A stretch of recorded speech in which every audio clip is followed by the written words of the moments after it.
Olá, tudo bem? Muito boa noite. Boa noite para vocês. Estamos chegando com o programa Boa Noite. Boa noite, Goiás.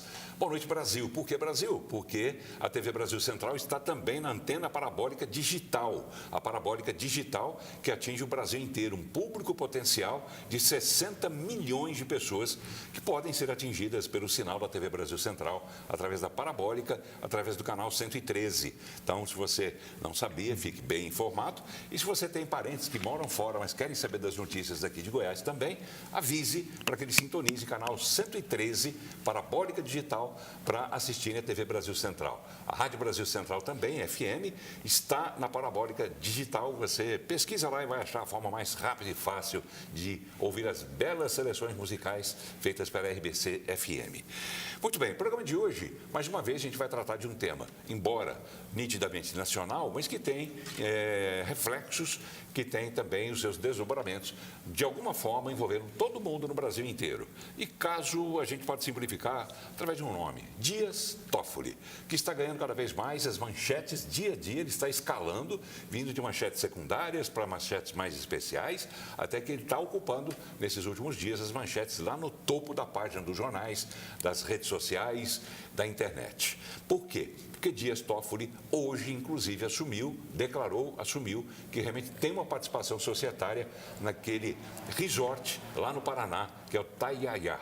E, embora ele tenha dito que não recebe dividendos, não recebe nada de lá, não recebe nada de Vorcaro, Daniel Vorcaro, que é o dono, né, do Banco Master, que está aí sendo acusado de milhões de coisas, para ser bem simples. Mas, enfim, Toffoli está sob ameaça? O título do nosso programa de hoje é exatamente esse. A casa caiu para Dias Toffoli? Ou ainda vai ser preciso mais revelações para que ele possa, pelo menos minimamente, ser afastado da relatoria do caso do Banco Master? É o que tem impedido todo mundo, inclusive declaradamente, manchete editorial, inclusive de hoje, do jornal O Globo, que ele não tem mais condições de continuar como relator desse caso Master, que não custa lembrar, ele próprio avocou para ele próprio. Ele puxa tudo, inclusive as provas, inclusive gravações apreendidas pela Polícia Federal, que foram parar nas mãos dele também. O que é que está acontecendo com o Toffoli, hein? O que é que está acontecendo com esse Brasil de meu Deus? Perguntas que eu vou fazer para os nossos convidados aqui no programa de hoje. E sempre procurando equilibrar a história, um representando a esquerda, o outro representando a direita. Está aqui, começa apresentando ele que é médico, ortopedista e é presidente estadual do Partido Novo que hoje, inclusive, ingressou com um pedido de impeachment contra Toffoli.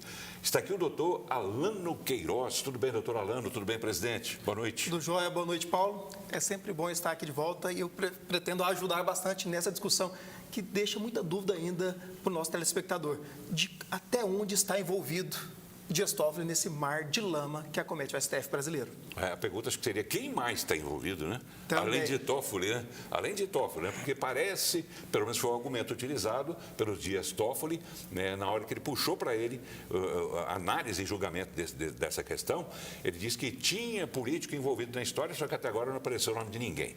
Mas vamos lá, apresentando nosso segundo convidado, mas não menos importante, claro, ele que é advogado criminalista e também advogado do direito médico, Eduardo Camargo. Tudo bem, doutor Eduardo? Boa noite. Boa noite a todos. Obrigado pela oportunidade e, de fato, é um tema que está em voga e realmente ele não vai acabar amanhã. Isso daqui vai se prolongar ainda durante um tempo, mas eu creio que, em algum momento, em virtude da pressão, realmente o ministro Dias Toffoli vai deixar o caso, ou pelo menos isso vai ser minimizado, colocando 90% do caso indo para o primeiro grau de jurisdição. Tá bem, daqui a pouco o senhor completa nessa análise sua, porque é isso mesmo que a gente quer. Mas eu quero avisar você, telespectador, que em função da transmissão dos jogos do Campeonato Goiano de Futebol, a TV Brasil Central transmite todos os jogos, né? É a única emissora que transmite praticamente todo o campeonato, mais de 40 jogos, não é apenas um por semana, não, mais de 40 jogos. Tem dia que tem duas transmissões, 3, enfim, TV Brasil Central é a casa do futebol goiano e você sabe disso, você sabe que a cobertura aqui é melhor do que já aconteceu até hoje. Então, por causa da transmissão dos jogos, que vão acontecer no mesmo horário do programa, 19h30, a gente está gravando o programa. Então, hoje eu não terei como registrar a sua participação, que sempre é fundamental para mim, há décadas, né, que eu trabalho com você, me ajudando a fazer o programa. Mas, enfim, convido você, ainda assim, a assistir o programa, porque os nossos convidados, com certeza, vão falar coisas que você gostaria de ouvir. Fique ligado, a gente volta rapidinho.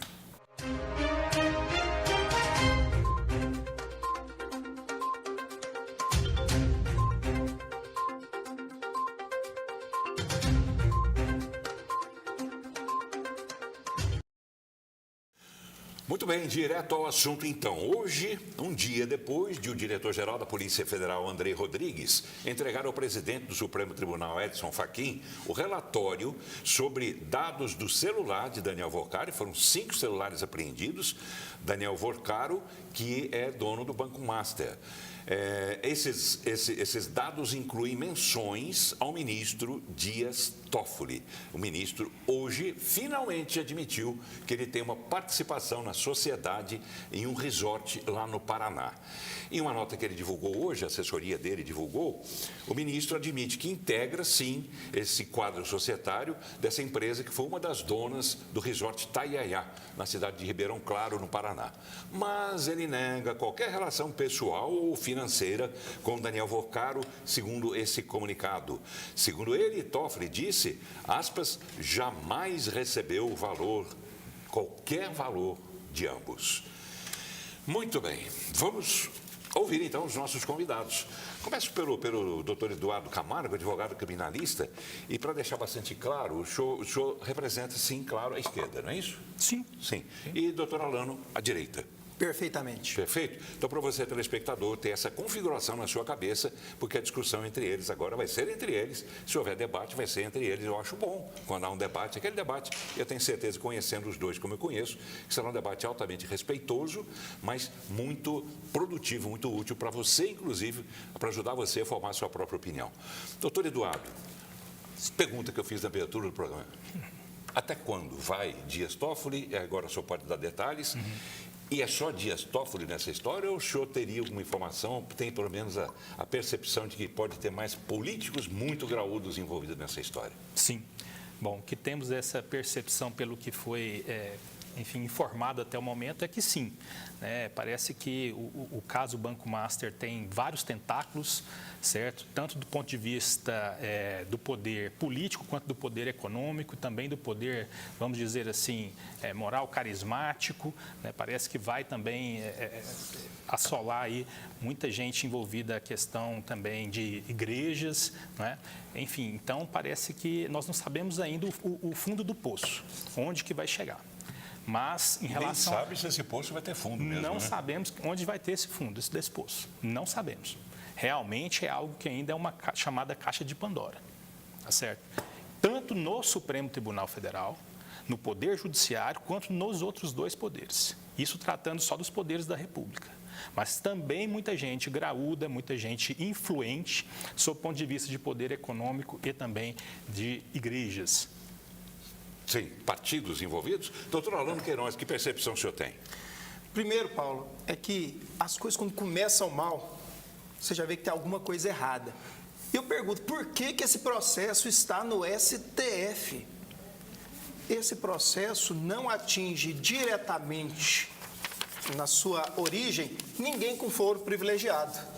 Mas uma justificativa que no processo poderia ter deputado ou político, puxou-se o processo para o STF e até hoje não colocou quem seriam esses entes com foro privilegiado para justificar isso. E após isso, o sorteio cai de uma maneira que ninguém sabe como, mas foi muito plausível para o Dias Toffoli, que é na mão dele e ele em momento nenhum disse que estaria impedido de ser o relator do processo. Nem o procurador-geral também, ele sabendo, da República, que não seria da instância dele também, porque a instância dele seria superior. Sim. Seria o Ministério Público inicialmente, né, a julgar esse processo. Mas ele está lá quietinho também. Quietinho, deixando acontecer dessa forma. E o Dias Toffoli, então, naquele momento, não se disse impedido e nem relatou os contatos que ele tinha. Ao contrário, ele negou que tinha contato com o Vorcaro e não falou sobre o que recebeu com a venda do Tayayá, que foi colocado agora. Ou seja, no mínimo, ele está omitindo dados para ter o processo, além de todos os fatos que ele colocou sigilo dentro do processo inicial, causando estranheza desde o princípio.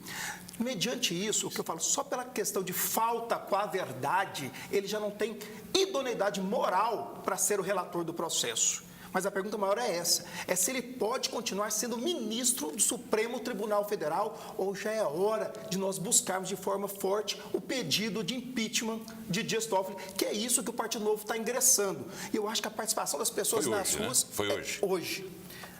Estão mobilizando. Já tem agora em grupos de WhatsApp pessoas se mobilizando para atos nas ruas pedindo Dias Toffoli, o impeachment de Dias Toffoli. E o que é esse pedido do impeachment de Dias Toffoli?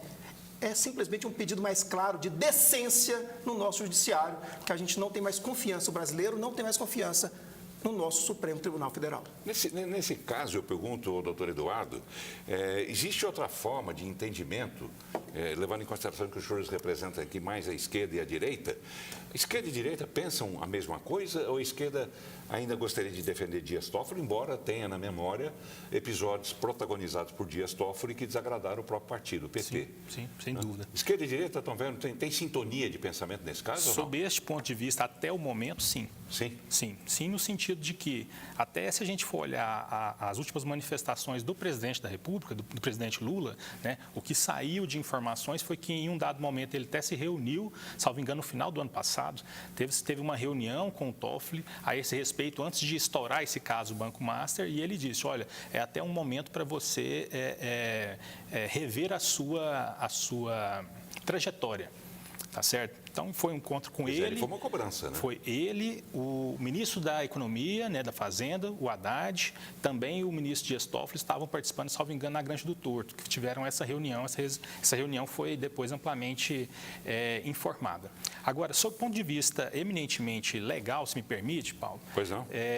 No Código de Processo Penal, nós temos situações em que o juiz, já descritas, em que o juiz não pode atuar no processo.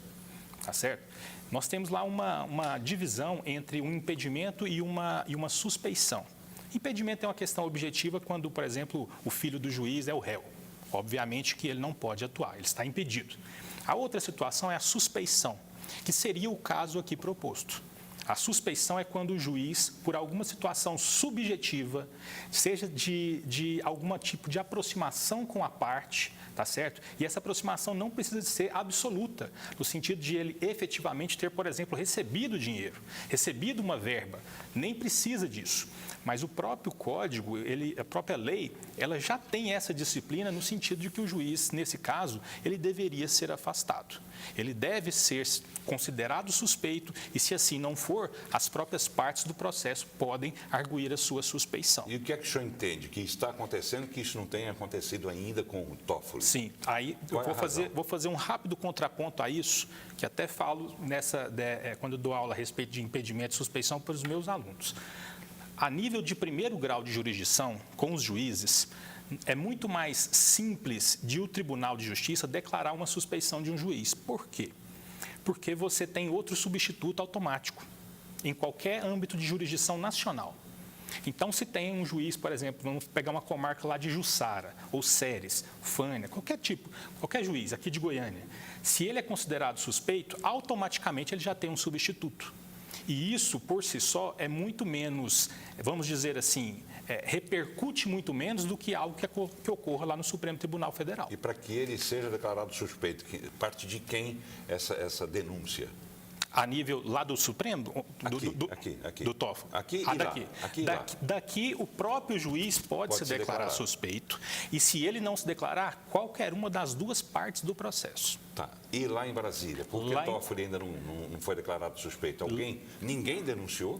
Teve isso agora a partir da Polícia Federal. Não foi um pedido expresso, mas dentro desse relatório da Polícia Federal, indica que ele não tem mais a possibilidade de permanecer como relator do caso. Tudo bem, vamos falar desse pedidinho. O senhor quer completar? Faltou alguma coisa? Só para finalizar. Pois não. Isso a nível até de Tribunal de Justiça ou do Superior Tribunal de Justiça é relativamente menos, vamos chamar assim, dramático do que no Supremo.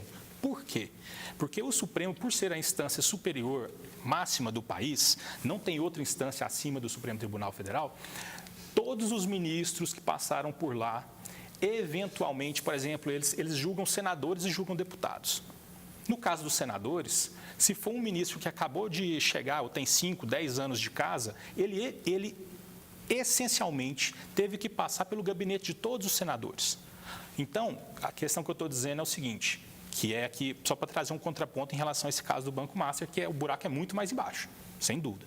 Mas, lá no Supremo Tribunal Federal, a declaração de suspeição, ela realmente tem que ter critérios, vamos dizer assim, com mais flexibilidade do que no primeiro grau de jurisdição. O que significa mais flexibilidade? Significa que lá tem que ser mais rigoroso para... Então, menos flexibilidade. Não, mais flexibilidade que eu estou dizendo no seguinte sentido. O fato de o Toffoli ter, por exemplo, uma empresa que tem ou fez uma palestra junto com um senador da República. O fato disso acontecer e o senador ser, por exemplo, denunciado, isso por si só não retira do ministro Toffoli o fato dele ser imparcial, porque ele eventualmente vai ter acesso a todas essas pessoas. Então, eu só estou dizendo, só fazendo um contraponto nesse sentido. Agora, voltando ao caso Master, o buraco ali é muito mais embaixo, tá certo? E, em virtude disso, ele, desde o início, já deveria ter sido ele mesmo, para não ficar mais feia a situação, ele mesmo deveria ter se ausentado. Tá bem, vamos lá falar então sobre esse pedido de impeachment, que é o 26º pedido de impeachment que acontece contra Dias Toffoli e dessa vez foi protocolado pelo partido do senhor, do qual o senhor é presidente estadual aqui em Goiás, não é isso? O senador Eduardo Girão ainda denunciou o presidente do Senado, são duas coisas uma só. Ele ainda denunciou Davi Alcolumbre de ter cancelado as sessões, ou seja, só depois do Carnaval, porque o pretexto seria para que esses assuntos não fossem repercutidos também lá no Senado. Vamos ouvir o Girão. O Senado, desde a semana passada, infelizmente, não é culpa dos senadores aqui que não estão aqui hoje. É porque o presidente do Senado cancelou as sessões. Pra vocês terem uma ideia, nem fazer discurso, pronunciamento, nós não podemos. Está fechado o plenário. Porque a gente iria repercutir isso, cobrar responsabilidade. Tem 2 CPIs que estão nas mãos do presidente Davi Alcolumbre, que ele não deliberou. Uma CPI com 51 assinaturas dos 81 senadores, 51 que ele não liberou. A maioria do Senado quer essa CPI do Banco Master. E além do novo pedido de impeachment de Dias Toffoli, sobre o qual já falarei, também pediremos novamente a suspeição do ministro Dias Toffoli à Procuradoria-Geral da República. Esse segundo fato talvez seja tão importante quanto o primeiro, porque o segundo fato, este de um novo pedido, suspeição novamente do ministro Dias Toffoli ao Procurador-Geral da República, demonstra como o Procurador-Geral da República, senhor Paulo Gonet, não agiu de acordo com o dever do seu ofício quando arquivou o pedido inicial, o pedido primeiro do Partido Novo para que se declarasse suspeição de Dias Toffoli. Agora até a Polícia Federal envia diretamente ao ministro Fachin, presidente do Supremo Tribunal Federal, mencionando o artigo do Regimento Interno da suspeição de magistrados, os autos de uma investigação, uma vez que está demonstrada com clareza, como já se demonstrava antes, mas agora ainda mais, a suspeição do ministro Dias Toffoli neste caso. Doutor Alano Queiroz, repito, que é presidente estadual do Partido Novo, ao qual pertence o Girão e também o Van Hatten, né? É mais um pedido para ser engavetado? Senhores do Partido Novo, têm realmente expectativa de que isso vá prosperar? É claro que sempre quando a gente entra com pedido, a gente entra com a intenção que prospere. Mas a gente já está acostumado, tanto na Câmara dos Deputados quanto no Senado, com o engavetamento de pedidos. Todos os presidentes da República, alguns ministros já têm vários e vários pedidos de impeachment e cabe ao presidente das suas casas ver a viabilidade ou não, tanto técnica jurídica quanto de passar, até para não atrapalhar os trabalhos. Mas agora a gente está diante de um caso que é grave e que gera repercussão no Brasil inteiro. É um quadro que mancha a justiça brasileira. E aí manobras como essa do Davi Alcolumbre, de simplesmente não ter as sessões, esperar a coisa amenizar, esfriar, são manobras que não são políticas, que acabam enganando a população brasileira. Os eleitores que elegeram esses senadores, que têm maioria para protocolar uma CPI, mas acabam sendo engavetadas. Para a gente entender naquele assunto anterior, Paulo, foi falado sobre a suspeição. E eu vou chegar até onde o erro do Dias Toffoli está tendo, porque ele está sendo pressionado, então ele é induzido ao erro. Dias Toffoli, nos telefones de Vorcaro, que foram pegos pela Polícia Federal, mostraram não só ligações, mostraram inclusive convite para a festa de aniversário. Paulo, você convida para o seu aniversário alguém que você não tem contato, não é íntimo? Isso já é uma prova que é irrefutável do convívio e da convivência, do apreço de um pelo outro. Isso já tinha sido colocado no primeiro pedido de suspeição feito pelo Partido Novo, que foi arquivado pelo PGR. E aí que eu quero chegar. Uma das partes tem que solicitar a suspeição, e poderia ser o PGR. Este prevaricou e fechou. Eu quero ver se vai prevaricar de novo, agora com mais essa prova da Polícia Federal, que não enviou pedido de suspeição direto. Ele mandou para o ministro Fachin, que é presidente da casa, para que o Fachin solicitasse a suspeição. Dias Toffoli, então, induzindo ao erro, ele falou que a Polícia Federal não poderia pedir suspeição no caso, porque não é uma das partes. Isso está na nota do Dias Toffoli. É claro, mas você está falando o óbvio, porque, na verdade, a Polícia Federal fez um pedido ao Fachin para este, sim, pedir a suspeição baseado nas provas que a Polícia Federal colocou. Esse caso está cada vez mais fundo, mais claro, e uma saída mais limpa para o Dias Toffoli, para ele não ser impeachmentado, é o que o Maiorovitch colocou hoje em outra emissora. Ele deveria pedir não para sair da relatoria, mas para sair do Supremo Tribunal Federal. Seria uma medida mais honrosa. Muito bem. Estamos gravando o programa, repito, né? O programa está sendo gravado porque no horário tradicional do programa, 19h30, estava passando o jogo de futebol. Mas nesse momento que estamos gravando, eu vou registrar que são 16 horas e 10 minutos, nesse momento que a gente está aqui no estúdio, e a manchete do UOL, por exemplo, é a seguinte, isso que você acabou de dizer. Fachin vai mostrar a ministros do STF relatório da Polícia Federal sobre Toffoli e Vorcaro. Quer dizer, a coisa está andando, né? Está andando. Sim. Não é isso? Sim, exatamente. Essa questão relacionada ao impeachment, eu penso que isso pode, vamos dizer assim, ser otimizado, potencializado a partir das situações que forem sendo as novas informações, os novos relatórios e assim por diante. Hoje eu não vejo esse impeachment passando, ele nem sendo instaurado, inclusive, né, sob o ponto de vista da presidência lá do Senado. Inclusive, é uma questão interessante, intrincada, né, dentro da nossa Constituição, da forma como enfim, disciplinado o Poder Legislativo Nacional. O presidente da Câmara e o presidente do Senado, eles têm muito poder, né? Eles têm um poder assim, gigantesco. Então, quando se fala que na eleição para presidente da Câmara e presidente do Senado, eles literalmente se tem um arranca-rabo, né, lá partidário, eleitoral, é justamente em virtude disso, porque eles não têm só o controle da pauta, eles têm também o controle de uma série de situações do próprio poder, da própria casa, né, legislativa. Tá, outra manchete interessante de um site que eu costumo ler também, um jornal digital, na verdade, que é o Poder 360. A manchete é parecida, mas diz o seguinte: Fachin leva a ministros do STF e relatório da Polícia Federal sobre Master.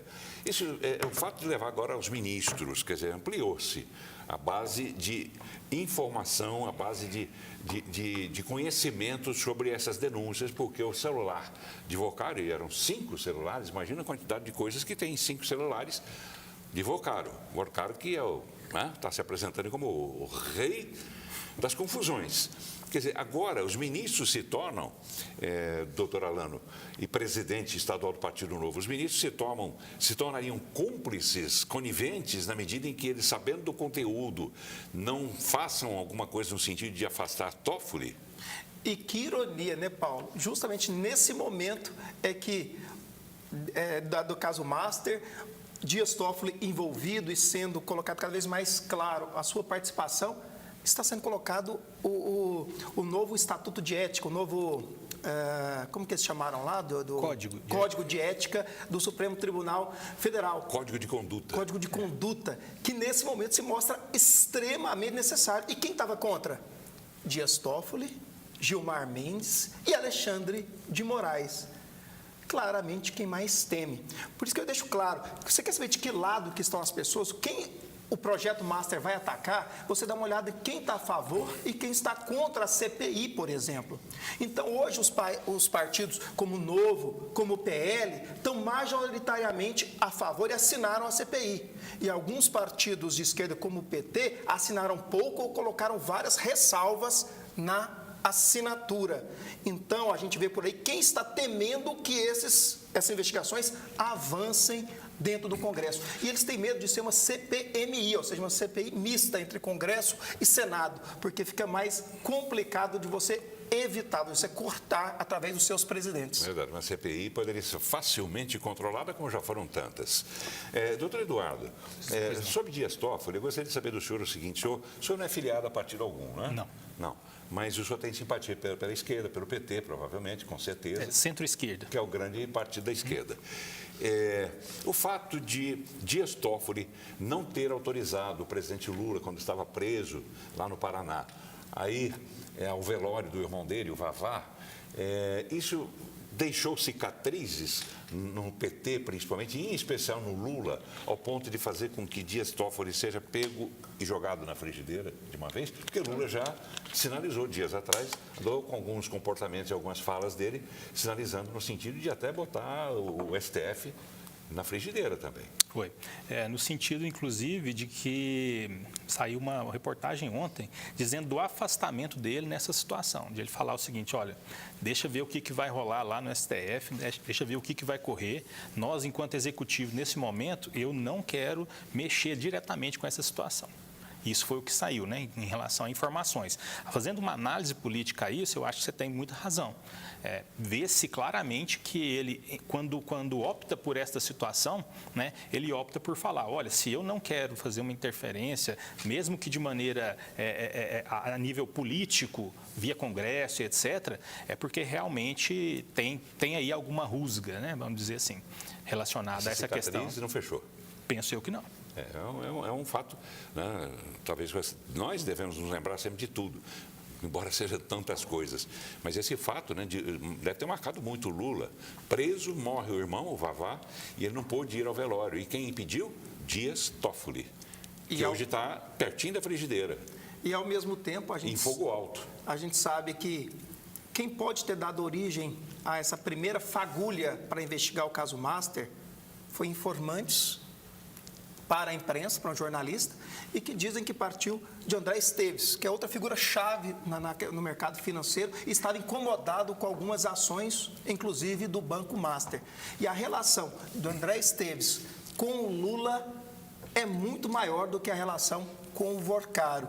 Então, deixar isso rolar, eu acho que pode ser uma estratégia do executivo, assim, de não se envolver por causa dessa rusga, proteger de um outro lado que ele já tem mais contato ali dentro do mercado financeiro. Vamos colocar na história também mais um político, né? Nesse caso, mais não, um político, que é o Gustavo Gayer, deputado federal por Goiás, que é do PL, e que ele fez um vídeo hoje comentando essa decisão de Toffoli de mandar com que essas provas coletadas dentro dos celulares de Vorcaro sejam enviadas na íntegra para o Supremo. O Gustavo Gayer teve esta reação. Imagina o nível de desespero que deve estar passando agora na cabeça do Dias Toffoli para ele ter tomado essa decisão. É porque realmente a situação já está tão escancarada que ele não se importa mais em mostrar em plena luz do dia que ele está tentando se proteger. Cara, só de explicar isso aqui me dá uma gastura. Os celulares do Dias Toffoli mostram conversas entre... Os celulares apreendidos mostram conversas entre Dias Toffoli e Vorcaro, falando até de pagamento da Merit, que é a empresa dos irmãos do Dias Toffoli. Lembrando, Dias Toffoli viajou no jatinho com o advogado, sequestrou o caso, impediu a investigação, barrou todo mundo, quis barrar novas diligências, determinou que tudo que fosse apreendido fosse para o seu gabinete. Só que quando a Polícia Federal fez uma análise das conversas do celular do Vorcaro, eles, para surpresa de ninguém, viram que Vorcaro e Dias Toffoli conversavam entre si. Por si só, Dias Toffoli tinha que se afastar desse processo imediatamente. A empresa está tentando fazer... Opa, peraí. Vocês descobriram aí meu nome envolvido nos esquemas aí? Manda tudo para mim.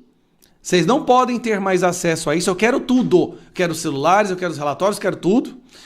Eu vou decidir de forma imparcial pela democracia do Brasil o que nós vamos fazer.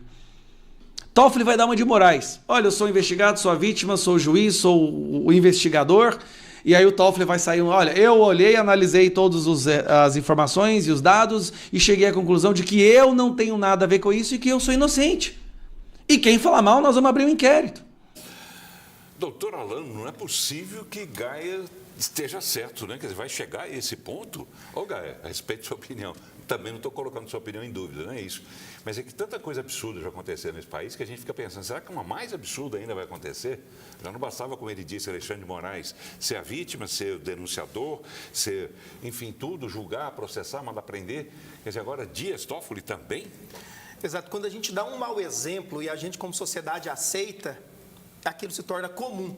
Quando a gente aceitou um processo do tamanho que foi aquele processo da fake news, que o Alexandre de Moraes levou por anos, o processo mais longo do STF. Está até hoje, né? Até hoje. Ele sendo investigador, sendo vítima, sendo quem julga. Ele dá a prerrogativa para que Dias Toffoli, pressionado, faça a mesma coisa. E é aí que a gente perde a nossa democracia. A democracia a gente não perde de um dia para o outro. Então, a gente entender e deixar claro que hoje o que corrói a nossa democracia, a fonte principal hoje é o Supremo, aí a gente vai poder corrigir o erro. Enquanto a gente não reconhecer o erro, ninguém procura a solução, Paulo. Então, hoje, o primeiro fato para corrigir qualquer problema é aceitar que existe um problema, que hoje o Supremo Tribunal Federal é um problema para nós. E eu não duvido, como Gaia, que isso pode acontecer.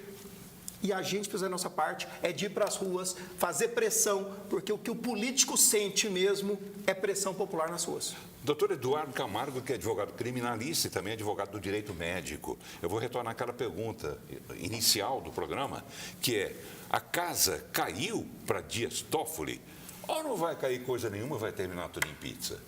Não, eu penso que não vai terminar em pizza, não. Agora, a questão aí é o seguinte, voltando até a minha primeira fala também, talvez possa explicar um pouco melhor agora. Vendo agora, de agora em diante, o que fazer, né? Olhando dentro desse caso. Penso que vai ocorrer o seguinte. Primeira coisa, ele avocou essa investigação toda com uma justificativa clara que deveria ter alguém com foro privilegiado, né, lá no Supremo. Supunha-se. Supõe-se ainda. Supõe-se. Porque, aí você fala, por que está sigiloso? Porque é investigação. Todas as investigações no Brasil, a regra é que elas sejam sigilosas. O fato é que ali tem várias anomalias, uma delas é ele próprio retirar, puxar tudo para ele e colocá-las de sigilo absoluto, em que nem os próprios investigadores têm relativa autonomia. Então, isso é anormal, isso não é comum. Verdade. Por que ele fundamenta dessa forma? Porque, segundo ele, envolveria muitas pessoas e entre pessoas que teriam foro por prerrogativa de função no Supremo. Se não aparecer, olha só, estou falando no se não aparecer uma pessoa que tenha foro por prerrogativa no Supremo, a justificativa dele lá do início cai por terra. E aí ele não vai ter justificativa nenhuma para ter avocado esse processo para lá. Ou seja, nessa primeira hipótese, é uma hipótese, ao meu ver, a mais drástica possível.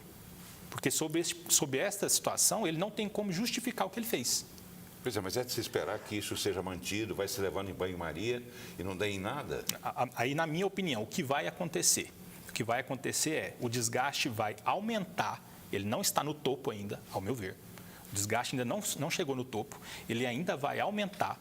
O Supremo vai achar uma saída sem retirar o Toffoli, tá certo? Sem retirar o Toffoli, no seguinte sentido, pega, se tiver um ou dois lá, ou mais, né, com foro por prerrogativa de função, eles continuam no Supremo, até por questão constitucional, e todo o resto do caso, que o caso é gigantesco. Perceba que teve 200 páginas de relatório relacionadas só à questão dos celulares. Tá certo? Então, o caso é gigantesco. E o restante todo tem que ir para o primeiro grau. Ou seja, para a questão que é relacionada a pessoas sem foro por prerrogativa de função. O que é que o senhor espera, doutor Alano, afinal de contas? Vai terminar em pizza? Vai adiantar os senhores do Novo e de outros partidos se revoltarem, se rebelarem, a população se rebelar? Mas isso vai ser resolvido de que forma, na sua opinião? Qual vai ser o acordo que se presume possa vir a acontecer? Aqui no Brasil, sempre é a mesma história. Acaba em pizza se não houver pressão grande em cima dos políticos, pressão popular, ou dá alguma coisa, vira como virou alguns impeachments de presidente, algumas situações como mensalão, quando a imprensa foi muito para cima e a população embarcou nessa. Então pode seguir nos dois caminhos. A política ali, os presidentes das casas, como Davi Alcolumbre, o que eles tentam é colocar panos quentes para esfriar a situação e ver o que vira, tentar resolver lá dentro mesmo. Então o que eu digo, se não houver pressão popular, não vai acontecer nada, vai acabar em pizza. Outra coisa que ninguém está vendo, Paulo, é a outra linha. Porque quando isso gerou e o Banco Central solicitou a liquidação do Banco Master, o TCU entrou na história sem justificativa também, como se fosse uma blindagem do Executivo. E ontem o ministro do TCU, ele pegou um relatório do próprio TCU que beneficiava o Banco Central na decisão de fazer a liquidação do Banco Master e tornou ele sigiloso também, sem acesso, inclusive, ao próprio Banco Central, mostrando que ali, logo no início, teve um grande racha em quem estaria certo, o Banco Central da liquidação e o TCU se intrometendo indevidamente, dizendo que teria sido não necessário a liquidação do banco, que poderia ser solucionado de outras formas. O que leva a gente a deduzir que o TCU está protegendo alguém e que, se a gente continuar as investigações, mais coisas vão ser reveladas. E esse alguém, para ser protegido pelo TCU? É o Executivo Federal. Não, discordo. Por quê? Discordo. Bom, vamos fazer um debate, então. Discordo que seja o Executivo, justamente porque o TCU é um órgão vinculado ao Legislativo. É um Tribunal de Contas da União. Então, ele é vinculado ao Poder Legislativo no sentido de... Claro, ele tem a sua autonomia relacionada, etc., mas ele é vinculado para ajudar a fiscalização. E quem indica? Então, em virtude disso... Os membros. Mas se for por quem indica, qualquer coisa que acontecer no Supremo, a gente vai falar que é do Executivo, mas agora a questão é, quem aprova? Os membros. Indicar é uma coisa, mas a questão é, eu aprovo ou não aprovo? Quem aprova os membros? O Senado, né? O Senado. Mas o índice Então, de assim, imbricamento o TCU, político é com o Executivo atual do TCU. Mas o TCU é um órgão auxiliar do Legislativo. Então, obviamente, pode respingar no Executivo? Claro, mas o Legislativo também, mais do que nunca, ele tem, e aí é que nós temos que saber qual que é a dimensão, até onde que vai. Se vai respingar para todos os cantos, se é centro, esquerda, direita, cima, baixo, etc., ou não. Não, com certeza, esse é um caso que fala de ética. E quando a gente fala de ética, inclusive no judiciário, a gente não está falando de direita, de esquerda ou de centro. Acho que toda pessoa que preza por uma democracia que funcione e um sistema judiciário que a gente tenha confiança, independente de direita e esquerda, tinha que hoje estar pressionando pela saída, no mínimo, do Dias Toffoli da relatoria. Mas quem é mais atento sabe que ele não tem hoje a moral para continuar como ministro do STF. Pois é, o Girão, que é do seu partido, disse agora há pouco aí sobre essa história de Alcolumbre não começar os trabalhos antes do Carnaval. Quer dizer, será que só esse período vai ser o suficiente para as coisas esfriarem ou não? O que é que o senhor imagina, doutor Eduardo, até onde vai ser esticada essa corda? Não, vai ser, como eu disse, no meu ver, na minha análise, ainda tem muita água para rolar debaixo dessa ponte. Tá certo? Principalmente sempre que tiver um novo relatório dentro dessa investigação e por algum motivo esse relatório vazar, porque, como eu disse, a investigação ela é sigilosa. No Brasil é meio atípico isso, né? Se é sigiloso, por que a gente sabe tanto? Exatamente, né? No Brasil é um pouco atípico isso, né? Sempre que tem algum tipo de repercussão, a gente fica sabendo antes até, né, de chegar nas autoridades. Mas é uma verdade. Então, inclusive, essa foi uma justificativa do próprio ministro. Olha só como ele utilizou, né? Ele utilizou essa própria justificativa para avocar e ficar com tudo, até equipamentos dentro do próprio gabinete, o que é totalmente inusual. Depois disso, refluíram e esse equipamento, enfim, tudo que foi apreendido foi para a PGR. Tá, e afinal de contas, cadê a responsabilização dessas pessoas? Eu não custa lembrar, por exemplo, que a gente está vendo aí um ministro do STJ acusado de assédio e que já foi imediatamente afastado pelos colegas, sem que ainda se tivesse dado início formal a um processo interno, pelo menos. Ainda que isso vá depois a outras instâncias. Mas, quer dizer, lá a coisa agiu rápido. E por que com Toffoli não age na mesma velocidade? Parece que no Brasil, quando está num certo nível de poder, crimes como prevaricação, abuso de poder, corrupção, são menos graves do que um caso de assédio. Eu acho os dois terrivelmente graves e que a atuação deveria ser do mesmo jeito. Quanto ao Eduardo Girão e ao Marcel Marratta, o que a gente tem colocado que os parlamentares do Novo são muito corajosos e colocam o tempo todo, mas se a gente não dá o apoio de cá, as coisas não evoluem.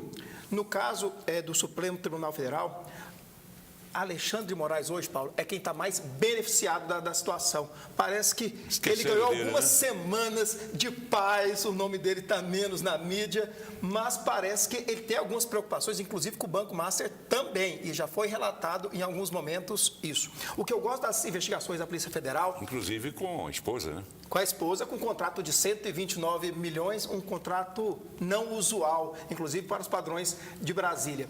Não ilegal, é bom que a gente deixe claro. Não usual. O senhor não está informando que é ilegal. E eu estou Exatamente. Não é ilegal. Pelo menos até agora não tem nada de ilegal. Mas inusual, como é que é? Não usual. Não usual, fica mais fácil.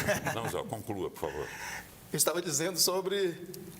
E nesse corte eu esqueci a linha de raciocínio. Onde que eu estava? Aqui na Polícia... Que a gente lembrei. estava. É que a Polícia Federal, que eu gosto, é que ela nunca solta todos os argumentos de uma hora para outra. Então, ela solta algo, gera repercussão na imprensa, a gente já toma alguma opinião. Essa semana soltou as ligações do celular do Valcaro, o que gerou outras repercussões, e eu acho que vão soltando novidades do processo com as semanas, o que vai ficar o caso cada vez mais quente e mais difícil para Dias Toffoli. O senhor falou em corrupção aí agora, e eu tenho aqui uma fala do senador Rogério Marinho, numa entrevista à TV Senado, em que ele fala sobre corrupção. E ele diz o seguinte, a corrupção, e aí um caso para o senhor também responder, os dois vão falar sobre isso, que a corrupção está no DNA do PT. E relembrou episódios em que o partido esteve envolvido. Porque o senhor disse que corrupção é mais investigado do que o que está acontecendo com o Toffoli? Parece que ficou tão comum no Brasil que é colocado como um crime de menor gravidade quando é levado às instâncias superiores. Vamos ver o que disse Rogério Marinho. Quando a gente fala de corrupção e fala de PT, é uma espécie de redundância, né? Porque a corrupção está no DNA do PT. Existem episódios que precisam ser relembrados sempre. A Operação Greenfield, que trata de rombo nos fundos de pensão. O Petrolão, que transformou a Petrobras na empresa mais endividada do país e que resultou em dezenas de delações e de devolução de bilhões de reais fruto da corrupção e do aparelhamento da máquina pública. Mais atrás um pouco, né, o Mensalão, quando o então ministro da Casa Civil, José Disseu, né, comprava o apoio de deputados e senadores com a mesada mensal. E o que nós estamos assistindo agora é uma repetição desse filme ruim, com os mesmos personagens, com os mesmos métodos e com o resultado que nós já conhecemos. E, infelizmente, quem perde com isso é o Brasil e os brasileiros. Doutor Eduardo, como é que o senhor vê essa declaração? Olha, sob o ponto de vista do Partido dos Trabalhadores, primeiro, o senador, ele sempre falou dessa forma, vai continuar dizendo, e é uma pecha que foi, digamos assim, colocada no PT. O PT teve culpa para isso, né? É bom que se fale isso, teve culpa para isso, só que ele não estava nunca sozinho em todas essas situações que foi dita. Por exemplo, quando a gente lembra da situação do Mensalão. O Mensalão era justamente, e é horrível, claro, foi a ação penal 470, né, a nível do Supremo Tribunal Federal. Aquilo todo que foi descoberto, etc. Pelo menos 13 partidos juntos. Todos, inclusive vários que hoje estão aí, porque são mais fluidos, né, e vão para a direita, vêm para a esquerda, enfim, etc. A pecha ficou com o Partido dos Trabalhadores. Por quê? Porque ele agora, com quase 20 anos, né, com 20 anos de poder, no poder, ele não passou a jogar pedra, mas sim a receber. Né, a ser como a vidraça. E assim recebeu essa pecha, tá certo? Mas tem problemas? Claro que tem. Na minha opinião, foram graves problemas, né, durante esses 20 anos. Mas ele foi o cabeça de todo esse esquema, né? Mas por quê? A questão no sentido de que... Teve um acerto com os outros partidos. Teve mas um o PT acerto. foi o cabeça de tudo. Mas os outros todos participaram e ninguém tem essa pecha que tem o PT. Até porque os outros, eles não têm identidade. Qual outro partido Mas hoje... qual o mal nisso? Não, eu falo assim, o mal de não ter identidade partidária... Também. Bom, de não ter identidade partidária porque você fica fluido dentro do espectro político. Você nunca vai ser cobrado. Você pode ficar 80 anos, 50 anos, 30 anos dentro do Congresso, né, fazendo uma fisiologia, né, como se diz hoje, em relação à questão partidária, sempre estando no poder e nunca sendo atingido. Porque você nunca, de fato, fica como vidraça. Botou a cabeça para fora. Exato, nunca fica como vidraça. Obrigado. Você mesmo. Doutor Orlando, você concorda com essa fala, não, do Marinho? É claro, o Lula já está no 3º mandato, Dilma com 2 mandatos. É muito tempo no poder sendo vidraça. Mas, para quem é honesto, pode ficar 20 anos no poder que não vai ter processos. Se eles ocorrerem e forem os maiores da história, é porque o PT foi o grande maestro, o grande cabeça da corrupção no Brasil. E se a gente chega, igual nessa semana, com o índice de percepção de corrupção no Brasil, um dos piores do mundo, que saiu ainda essa semana, é por causa dessas ações, dessa história do Executivo brasileiro, do Legislativo e agora do Judiciário. A gente tinha antes corrupção que se estendia ao Executivo, o Legislativo, o Judiciário passava ileso dessa parte. A gente não via falar dos ministros supremos com essa frequência. Hoje a gente vê que chegou no 3º poder da República, o que faz com que certamente no Brasil, em termos de percepção de corrupção, que é o que foi relatado nesse ranking internacional, o Brasil ficou, acho que em 107, se eu não me engano, a posição dele nesse ranking, posição terrível. E o PT... ele tem que fazer uma reflexão histórica porque ele é responsável por tornar a corrupção endêmica no nosso país. Hoje, quando a gente trata as palavras num buscador automático, num aplicativo automático, sem de ação política, e coloca corrupção e PT, a inteligência artificial vai fazer relações de maneira diretas e claras. Então, não é perseguição contra o PT, são fatos. Tá bem. Não custa lembrar, né, que esse pessoal envolvido nesses episódios todos está todo aí, solto. Zé Dirceu, por exemplo, vai concorrer, quer se eleger. Valdemar, da Costa Neto. Né? Valdemar, que é do PL. Delúbio Soares. E pois é, eu ia chegar no Delúbio para dizer exatamente isso. Que Delúbio, na ocasião, o senhor se lembra de uma frase que ele disse na época do Mensalão? Qual? Não lembra? Não. Não. Ele disse o seguinte, o Mensalão, que isso? Isso vai virar piada de salão. Lembra dessa frase? Não estou lembrando. Então pesquisem, por favor, já que o senhor sugeriu também. Delúbio Soares, piada de salão, você vai ver lá. É a frase dele, vai virar piada de salão. E virou piada de salão. Uma piada na cara do brasileiro, porque roubaram, tanto que muito dinheiro foi devolvido. Ninguém devolve o que não roubou se não tiver dinheiro. Né? E o fato foi consumado, que foi uma anulação do processo, principalmente o de Lula, né, que teria sido julgado numa instância equivocada, lá na 13ª Vara de Curitiba, quando deveria ser em Brasília. Mas ele não foi inocentado, ele foi descondenado, como dizem os adversários. Mas vamos lá. Mas a questão do Delúbio mostra como o PT é protetor dos seus. Independente da acusação que ele teve lá atrás, tem toda a bênção e apoio do partido. Porque eu acho que pessoas que podem ter acusações, podem ter em todos os partidos, mas como o partido lida com estas pessoas, eu acho que mostra o que o partido quer para o país, que quer mostrar para a população. A direita é unida, como o PT? A direita não é unida. Eu sonharia que a direita se unisse de maneira mais forte. Eu acho que a esquerda também não é unida, mas ela consegue fazer uma união por conveniência política, que eu acho que pelo menos isso a direita tem que aprender a fazer, porque nessa eleição vai ser importantíssimo, Paulo, a união da direita e da centro-direita no segundo turno, porque não é fácil tirar o governo de reeleição do PT, que usa toda a máquina social e de imprensa para conseguir a reeleição. Então vai ter que começar primeiro pela casa de Bolsonaro, da família Bolsonaro.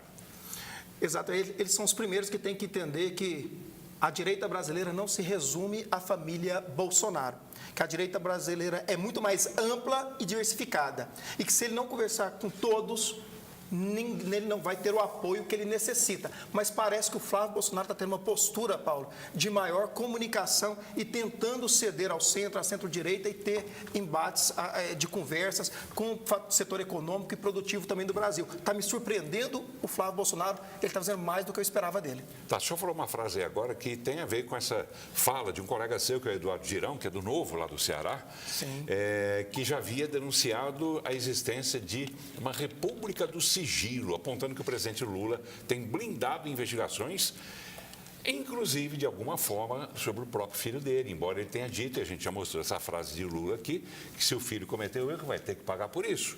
Né? E se ele não pagou, ele tem que se defender. Aí essa segunda frase, parte da frase, a gente discutiu até aqui no estúdio. Se ele não tem nada a ver com a história, ele tem que se defender. Só que eu não vi Lulinha até agora se defendendo. Mas eu vou deixar por conta da frase do senador Eduardo Girão. Vamos ver. O celular do Vorcaro foi o que diz aí a imprensa, que a Polícia Federal quebrou, né, o celular dele, que estava nas mãos do Davi Alcolumbre também, né, alguns dados da CPMI. Davi Alcolumbre, que já tinha decretado o sigilo do careca do INSS, por onde é que ele andou aqui dentro desses corredores onde eu estou agora. Então, é tudo muito nebuloso. Sigilo por trás do sigilo. Nós somos agora a República do Sigilo, porque o presidente da República questionava o outro presidente de que fazia sigilo, que estava errado. Mas ele faz o triplo do sigilo que o outro fazia. E ele dizia que não ia fazer. Então, é mentira por cima de mentira. Nessa CPMI do INSS, que nós vamos ouvir o Vorcaro e temos muito a perguntar a ele, já deveria ter vindo, inclusive, essa semana foi adiado, eu não sei para quê, se é um acordão que está sendo bolado, eu fico preocupado com esse tempo ganho. Mas o Lula deu entrevista recente dizendo que se o filho dele tiver algum problema, que pague, que quer a investigação de tudo. O Lula, para de falar isso. Não cola, mano. A tua bancada aqui vota contra as convocações de todo mundo para investigar. Doutor Eduardo, bem rapidinho, por favor. O que é que o senhor diz sobre isso? Bom, a oposição está do lado, né, que tem que estar mesmo, fazendo essas provocações e sempre colocando essas falas sob o ponto de vista deles. Agora, também a situação faz o papel dela, assim como qualquer outro governo que tiver. Qualquer situação que eventualmente possa respingar no governo, vide, por exemplo, o governo passado. Sempre é assim. Esse é o jogo, né, dentro da política. O jogo. Daqui a pouco a gente vai falar de jogo, então, para encerrar bem o programa. Doutor Alano, rapidamente. Essa blindagem existe ou não existe? Aqui no Brasil, um escândalo atropela outro escândalo. Diz as teorias da conspiração, inclusive, que o Lula deixou essa questão do Banco Master estourar de maneira assim e deve estar deixando rolar, justamente para a CPI do INSS ficar meio às escondidas da população, dos noticiários, que ali realmente pega diretamente o irmão e o filho. E realmente o governo atua de todas as formas, desviando a atenção, calando o presidente da Câmara, calando líderes de partido, para que as coisas não aconteçam no Brasil. Vamos falar de outro jogo, então, que é muito mais agradável, né? Os jogos do Campeonato Goiano de Futebol. Você sabe, a TV Brasil Central, juntamente com a TV Assembleia Legislativa, transmitem os jogos, praticamente o campeonato inteiro. São mais de 40 jogos que estão sendo transmitidos pelas duas emissoras. No YouTube, já foram mais de 4 milhões de visualizações. Sucesso absoluto, né? Eu tenho certeza que você também assiste e vai continuar assistindo pela TV Brasil Central aos jogos do Campeonato Goiano. E a Thaís Freitas, excelente, brilhante jornalista, apresentadora, conta como é que a TBC e a TV Assembleia Legislativa estão levando esse prazer do futebol a todos os goianos e até pessoas de lá de fora. Vamos ver. O futebol em Goiás nasce simples, no campinho de terra, na bola gasta, no grito improvisado de gol. Mas quando chega o Campeonato Goiano, ele vira espetáculo, vira identidade, vira cultura, vira emoção compartilhada. E hoje essa emoção atravessa telas, cidades e gerações, porque o Goianão encontrou uma casa que é do povo, a TV Brasil Central.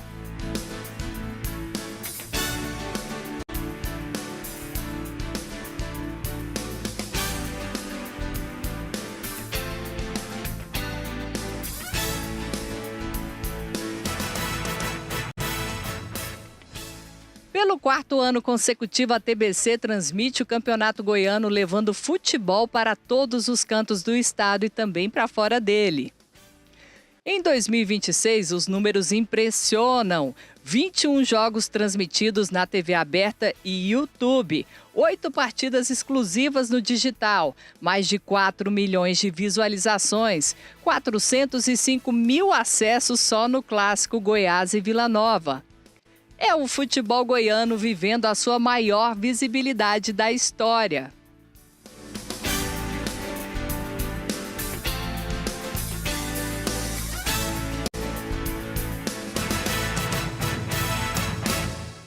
Da arquibancada ao celular, o futebol goiano ficou mais próximo do torcedor. A TBC modernizou a transmissão, ampliou o alcance digital e transformou o Goianão em um espetáculo acessível, gratuito e cada vez mais forte. Para você ter ideia do tamanho da audiência, só no clássico Goiás e Vila Nova tivemos mais de 400 mil visualizações de pessoas diferentes no YouTube da TV Brasil Central.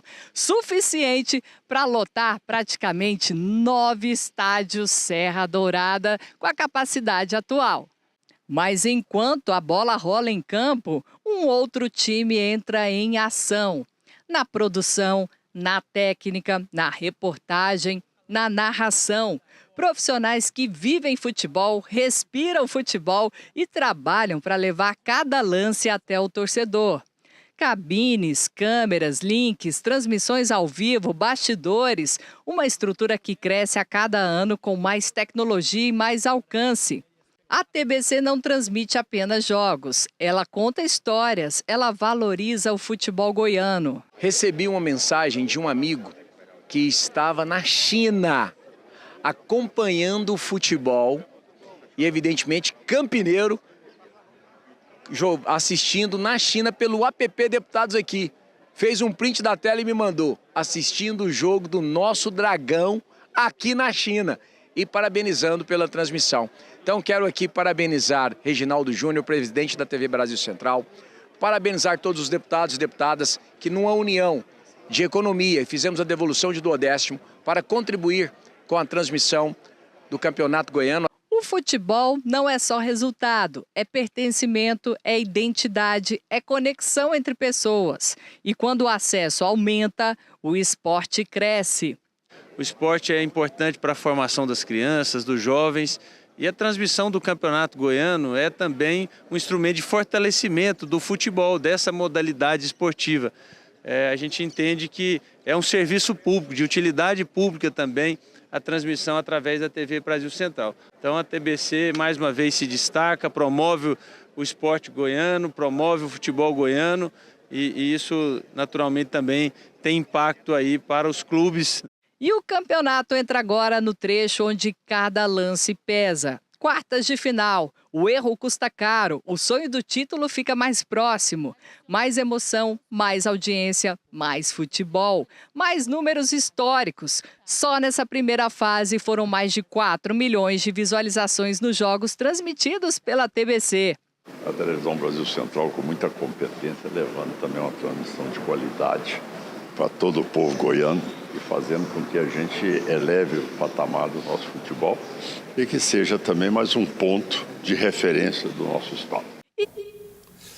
Pois é, já se tornou, né, governador, mais um ponto de referência do nosso estado de Goiás. O senhor acreditou no presidente que o senhor colocou aqui, que é o Reginaldo Júnior, e eu disse para o senhor na ocasião, o senhor vai tomar um susto com esse menino aqui, porque dê liberdade de trabalho para ele, que o senhor vai ver o que vai virar essa Brasil Central, um canhão de audiência. E é o que virou, e eu fico muito feliz pelo Reginaldo, pelo Júnior, e fico muito feliz também pelo governador, que teve essa visão, e muito feliz também pelo vice-governador Daniel Vilela, que igualmente teve essa visão, inclusive também pela paixão que ele tem pelo futebol, e foi peça fundamental para que a TV Brasil Central transmitisse esse campeonato. Parabéns a todos, enfim, né? Que bom que o resultado está chegando e cada vez maior, né? São 4 anos de transmissão. E parabéns também ao presidente Bruno Peixoto da Assembleia Legislativa, que também pôs a TV Assembleia Legislativa para participar desse evento magnífico também.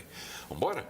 Acabou o jogo. Mas o jogo lá fora da política continua e a gente volta nos próximos programas para falar sobre ele. Doutor Eduardo Camargo, advogado criminalista, obrigado por ter vindo. Uma boa noite para o senhor. Eu que agradeço. Muito obrigado pela oportunidade. Até a próxima. Muito obrigado também, doutor Alano Queiroz, médico ortopedista e, mais do que isso, presidente estadual do Partido Novo. Prazer em recebê-lo. Eu que agradeço, Paulo. Foi muito bom esse debate. Tenho certeza que esse assunto virá à tona porque muitos mais fatos virão aí ao nosso conhecimento. Se você quer saber um pouco mais também, siga no Instagram, Alano Queiroz 30, a gente conversa a respeito. Ok, Alano Queiroz 30. Exato. Tá bem. Vamos embora. Vamos saber onde é que vai parar esse poço que não tem fundo, pelo jeito. Mas vai ter que ter. Nós vamos ter que mudar isso. Um abraço para todos vocês. Obrigado pela companhia.